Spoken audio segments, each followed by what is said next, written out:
గురుగారు నమస్కారం. శ్రీమాత్రే నమః. సార్, మకర రాశి వారికి సెప్టెంబర్ మాసంలో ఎలా ఉండబోతుంది? చెప్పాలంటే వీళ్ళకి కొంచెం వర్క్స్ కొద్దిగా స్లో అవుతుంటాయి. But don't worry. ఎందుకంటే ఇక్కడ రెండో అధిపతి తన ఓన్ లార్డే అవుతాడు కాబట్టి లగ్నాధిపతే రెండో అధిపతి కూడా అయి వక్రించినందుకు కొంచెం లేట్ అవుతుంటాయి పనులు. కొంచెం బద్ధకము, స్లో అవ్వడం ఇట్లాంటివి జరుగుతుంటాయి. కొంచెం శని భగవానుడి దగ్గర దీపారాధన చేయడము, ఆంజనేయ స్వామికి వెళ్ళడం చేస్తుంటే ఈ ప్రాబ్లం అనేటువంటి కూడా తగ్గుతుంది. ఓకే, వీరికి ఫైనాన్షియల్ కండిషన్ ఎలా ఉండబోతుంది సార్? విదేశీ ధన యోగాలు ఉంటాయండి ఎక్కువగా వీళ్ళకి. ఫైనాన్షియల్ కండిషన్ చూసుకుంటే విదేశీ ధన యోగాలు, లేకపోతే ఏదైనా ప్రాపర్టీస్ మూలంగా డబ్బులు రావడం, ఏదైనా ల్యాండ్ అమ్మిపించడం ద్వారా డబ్బులు రావడం, ఇట్లాంటి యోగాలు బలంగా ఉన్నాయి. ఓకే, వీరికి ఎడ్యుకేషన్ రంగంలో ఎలా ఉండబోతుంది సార్? ఎడ్యుకేషన్ అంటే కొంచెం 4వ అధిపతి 6లో ఉన్నాడు. ఇక్కడ 6లో ఉన్నప్పుడు ఏంటంటే పర్టికులర్గా పిహెచ్డీ చేసేటువంటి వారికి బాగానే ఉంటుంది చెప్పాలంటే. ఎందుకంటే అక్కడ ఉండే నక్షత్రం కానీ, కుజుడున్న నక్షత్రాలు కానీ, కుజుడి మీద ఉండే ఆస్పెక్ట్స్ కానీ చూసుకుంటే మాత్రం న్యాచురల్గా కామన్గా ఎడ్యుకేషన్ పర్సన్స్కి మాత్రం కొంచెం స్ట్రెస్ ఉంటుంది చదువుకునేవి. ఏదైనా రీసెర్చ్ చేస్తుంటారు, పిహెచ్డీ చేస్తుంటారు, వాళ్ళకి మాత్రం చాలా బాగుంటుందని చెప్పుకోవచ్చు. ఓకే, వీరికి ముఖ్యంగా మ్యారేజ్కి సంబంధించి ఎటువంటి ఫలితాలు ఉండబోతున్నాయి సార్?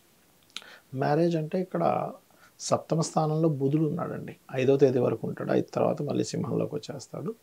ఇది ఏం చెప్తుంది అంటే మేనరిక సంబంధము, లేదా తెలిసిన వాళ్ళు ఫ్రెండ్స్లో కుదిరే ఛాన్సెస్ ఎక్కువగా ఉన్నాయని చెప్తుంది. అదేవిధంగా జీవిత భాగస్వామి ఏదైనా బిజినెస్ చేయాలని ఆలోచించడం, ఆల్రెడీ వివాహం అయిన వారికి ఇది చూపిస్తుంది పర్టికులర్గా.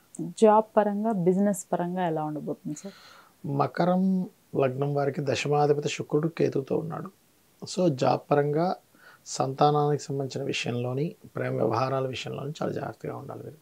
ఎందుకంటే వాటి మూలంగానే కొంత ఇబ్బంది వస్తుంది వీళ్ళకి. Business sir? బిజినెస్ బాగానే ఉంటుందండి. ఎందుకంటే ఇక్కడ బిజినెస్లో కొంత స్ట్రెస్ ఉన్నప్పటికీ ఈ లాభాధిపతి ఎప్పుడైతే 6లో ఉన్నాడో, లాభాధిపతి 6లో ఉండడం కొంచెం కాంపిటేటివ్గా కొంత జరుగుతుంది వీళ్ళకి బిజినెస్లో, కానీ సక్సెస్ కూడా అవుతారు. శత్రువుపై జయం కూడా ఇస్తాడు అక్కడ. వీరికి ఇన్వెస్ట్మెంట్ పర్పస్, అలానే అబ్రాడ్ వెళ్ళే యోగాలు ఎంతవరకు ఉన్నాయి సార్? అబ్రాడ్కి వెళ్ళి జాబ్ చేసే యోగాలు అయితే 100% ఉన్నాయి. ఓకే, ఇన్వెస్ట్మెంట్స్ రిలేటెడ్ సంబంధించిన ఏదైనా క్రియేటివ్ రిలేటెడ్ వాటిలో ఇన్వెస్ట్మెంట్ చేస్తారు వీళ్ళు. మెడికల్, క్రియేటివ్ ఇట్లాంటి వాటిల్లో. సో దాని ద్వారా బాగుంటుందని చెప్పుకోవచ్చు. వీరికి హెల్త్ పరంగా ఎలా ఉంది సార్? హెల్త్ పరంగా తీసుకుంటే ఈ 4వ స్థానాన్ని, 5ని, 6ని పరిశీలన చేసుకోవాలి.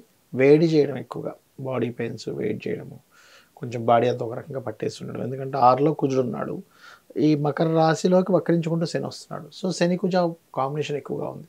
సో అందుకని కొంచెం కొంతమంది చూడండి పట్టేసినట్టుగా ఉంటుంది. లేకపోతే ఓవర్ జిమ్కి ఎక్కువగా వెళ్తుండడం వల్ల కొంచెం బాడీ అంతా ఒక రకమైన స్ట్రెస్లో ఉండడం, ఇట్లాంటివి జరుగుతుంది. దీనికి శని కుజ గ్రహాల దగ్గర కనుక దీపారాధన చేస్తే బాగుంటుంది. అయితే ఈ రాశి వారు ముఖ్యంగా తీసుకోవాల్సిన జాగ్రత్తలు, పరిహారాలు ఏంటి సార్? ఒకటి, అనవసరమైన శత్రుత్వాలు, గొడవలకు వెళ్ళకూడదు.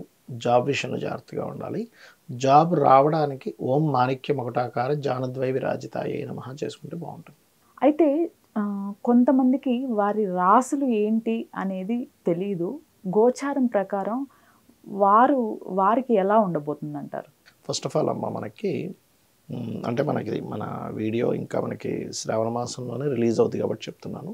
ఇప్పుడు ఎట్లాగో శ్రావణ శుక్రవారాలు వస్తున్నాయి. శుక్రవారాలు చేసేటప్పుడు ఫస్ట్ ఆఫ్ ఆల్ శ్రావణ మాసంలో మనం అమ్మవారి పూజ చేసేటప్పుడు అమ్మవారి అష్టోత్తరాలకు అర్థం తెలుసుకోవాలి. ఎప్పుడు కూడా ఆ అర్థం తెలుసుకొని చేస్తారే అమ్మవారు ఇంత గొప్పదాని అర్థం అవుతుంటుంది. సో అమ్మవారు ఏంటంటే లక్ష్మి, అన్ని లక్ష్ములు, సంతాన లక్ష్మి, సౌభాగ్య లక్ష్మి అన్నీ. శ్రావణ మాసం ఎందుకు ఏర్పడుతుంది మనకి? సర్వసాధారణంగా శ్రవణ నక్షత్రంలో పౌర్ణమి జరుగుతుంది కాబట్టి శ్రావణ మాసం. ఆ శ్రవణ నక్షత్రం ఎక్కడ ఉంటుంది? కర్మకారక రాశి అయినటువంటి మకర రాశిలో ఉంటుంది. అంటే ఈ శ్రావణ మాసంలో ఎవరైనా సరే నాకు జాతకం తెలియదండి, డేటు, టైము, ప్లేసు, వాస్తు తెలియదు, జ్యోతిష్యం తెలియదు, నా పరిస్థితి మాత్రం బాగోలేదు అనుకునేటువంటి వారు ఈ మాసంలో గనక అమ్మవారి పేరు మీద అమ్మవారికి వెలిగిస్తున్నాను అనుకుంటూ నువ్వుల నూనెతో దీపం వెలిగించడము, గోవులకి బెల్లం తినిపించడము, శనివారాలు, శుక్రవారాలు తీపి చపాతీలు, ఒక 3 చపాతీలు తేనె పూసి తినిపించినట్లయితే కూడా చాలా మట్టుకు బాగుంటుంది. ఈ రాసులు ఏంటి అని ఎవరికైతే తెలీదో వారు ఎటువంటి జాగ్రత్తలు తీసుకోవాలి? వారికి సెప్టెంబర్ మాసం ఎలా ఉండబోతుంది గురువుగారు? తప్పకుండా అమ్మ. ఇప్పుడు రాసులు తెలియని వాళ్ళు జనరల్ మేషన్ నుంచి చూసుకుంటారు రాసు తెలియని వాళ్ళు. ఒకటి. ఇంకోటి, మనకి ఇప్పుడు క్రోధినామ సంవత్సరం మనందరికీ తెలిసిన విషయం. ఎన్ని గొడవలు జరుగుతున్నాయో బయట, బీభత్సం. మనం ఉగాది చెప్పుకున్నప్పుడే చెప్పుకున్నాం, ఏమంటే మొత్తం గందరగోళంగా ఉంటుంది పరిస్థితి ఈ సంవత్సరం అంతా. అది యాజ్ ఇట్ ఈజ్ అట్లాగే నడుస్తుంది పరిస్థితి. అయితే నేను అనేది ఏంటంటే, జనరల్గా మనుషులందరూ కూడా కొంచెం వెంటనే రియాక్ట్ అయ్యి గొడవల్లోకి వెళ్ళకూడదు. దానికి ఫస్ట్ ఆఫ్ ఆల్ మన మనసు ప్రశాంతంగా ఉండాలి. వెళ్ళకుండా ఉండాలంటే మనసు కనుక ఆధీనంలో ఉంటే మనం వెళ్ళమలా. దానికి మనం పర్టికులర్గా ఓం అష్టమీ చంద్ర విభ్రాజ అలికస్థల శోభితాయ నమః మంత్రం లేదా ఓం మనస్వినియే నమః అనే మంత్రం చేసుకోవాలి. దీంతోపాటు కొన్ని జనరల్గా కొన్ని జాగ్రత్తలు తీసుకోవాలి ఈ సంవత్సరం, అంటే ఈ నెలలో కూడా. ఎందుకంటే ఇక్కడ మీకు కుజుడు మిథున రాశిలో సంచరిస్తున్నాడు, నెక్స్ట్ ఇంకా కర్కాటకానికి వెళ్తాడు. ఇదే ఉంది అసలు, కర్కాటకంలోకి వెళ్ళబోతున్నాడు ఇంకొక 45 days 50 days తర్వాత. మనం దాని మీద సపరేట్ ఎపిసోడ్ చేద్దాం ఎప్పుడైనా. మనం కర్కాటకంలోకి వెళ్ళినప్పుడు ఇంకా దారుణంగా ఉంటుంది పరిస్థితి. ఇప్పుడు చూసే ఇవన్నీ గొడవలు పెద్ద ఏదో అదేదో డైలాగ్ అంటారు, తుమ్రీలు అంటారు చూసారా, అలాంటిది ఇదంతా కూడా జోక్గా అంటుంటారు చూసారా. ఇవన్నీ చిన్న చిన్నవే. కర్కాటక రాశిలో ఉంటాడు, ఒక 4 రోజులు ఉంటాడు, మళ్ళీ వక్రిస్తాడు, మళ్ళీ వస్తాడు.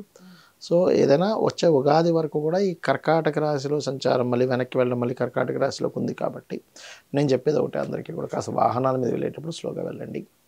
కర్కాటకం జలరాశి కాబట్టి అందరికీ చెప్పేది ఒకటే, మీరు పొరపాటును కూడా జల ప్రదేశాలకు వెళ్ళినప్పుడు జాగ్రత్తగా ఉండండి. ఎందుకంటే జల సంబంధించినటువంటివి అగ్రెసివ్గా వచ్చేస్తాయి సడన్గా, పర్టికులర్గా జాగ్రత్తగా ఉండాలి. కుజు అగ్నితత్వానికి కారకుడు కాబట్టి అగ్ని సంబంధించిన దోషాలు, అదేవిధంగా భూకంపాలకు కారకుడు కాబట్టి సడన్గా భూకంపాలు రావడం ఇట్లాంటివి జరుగుతుంటాయి. బట్ ఒకటే గుర్తుపెట్టుకోవాలి, వాళ్ళకి ప్రజెంట్ ఏదైతే మహాదశ అంతర్దశ నడుస్తుందో ఒకరి జాతకం తెలుస్తాయి. దానికి సంబంధించిన ఇప్పుడు ఉదాహరణకి శనిలో కేతు నడుస్తున్నాడు, లేకపోతే శుక్రుల్లో బుధుడు నడుస్తున్నాడు, ఏదో ఒకటి అనుకుందాం. అప్పుడు ఆ 2 గ్రహాలకి దీపారాధన చేయాలి ఇప్పుడు కూడా. అప్పుడు ఏమవుద్దంటే వాళ్ళకి నడుస్తున్న మహాదశ లార్డ్ ఎవరైతే ఉన్నారో అతను ఇచ్చేటువంటి నెగిటివ్ రిజల్ట్స్ తగ్గుతాయి, పాజిటివ్ రిజల్ట్స్ పెరుగుతాయి. అయితే ఇవన్నీ ఒకటైతే వాళ్ళ పర్సనల్ చార్ట్ కనుక బాగుందనుకోండి ఏం ప్రాబ్లం ఉండదు. ఇప్పుడు వాళ్ళ పర్సనల్ చార్ట్లో లగ్నం బలంగా ఉంది, వాళ్ళు దేనైనా తట్టుకోగలుగుతారు. ధనభావం బలంగా ఉంది, ఎన్ని ఖర్చులు వచ్చినా మళ్ళీ ధనం అంత తగ్గట్టుగా వస్తుంది. ఇక్కడ ఎలా అంటే ధనభావం బాగాలేదు, ఆ బాగోలేనప్పుడు ఎందుకు బాగాలేదని దానికి సంబంధించిన రెమెడీ చేసుకుంటే క్లియర్ అవుతుంది. అలాగే మీరు చేసే ప్రయత్నం కావచ్చు, గృహయోగం కావచ్చు, పిల్లలు చదవకపోవడం కావచ్చు, లేకపోతే సంతానం లేదని, లేకపోతే వివాహం అవ్వట్లేదని, లేదా విదేశాలకు వెళ్ళలేకపోతున్నాను అనే దాని మీద అన్నిటి మీద ఒక్కొక్క గ్రహం ఉంటుందన్నమాట. శాస్త్రంలో చాలా స్పష్టంగా చెప్పబడింది ఈ విషయాలను. సో దాని పరంగా మీరు కనుక ఏ గ్రహం మనకు మూవ్ అవుతుంది, దానికి సంబంధించిన రెమెడీ ఏం చేసుకోవాలో తెలుసుకున్నట్లయితే ఖచ్చితంగా క్లియర్ అవుతుంది. అంటే పెద్ద మొత్తంలో అవ్వాల్సింది చిన్న దాంట్లో పోతుంది. కర్మ అనుభవించాల్సిందే మనిషి, కానీ చిన్న దాంట్లో వెళ్ళిపోతుంది.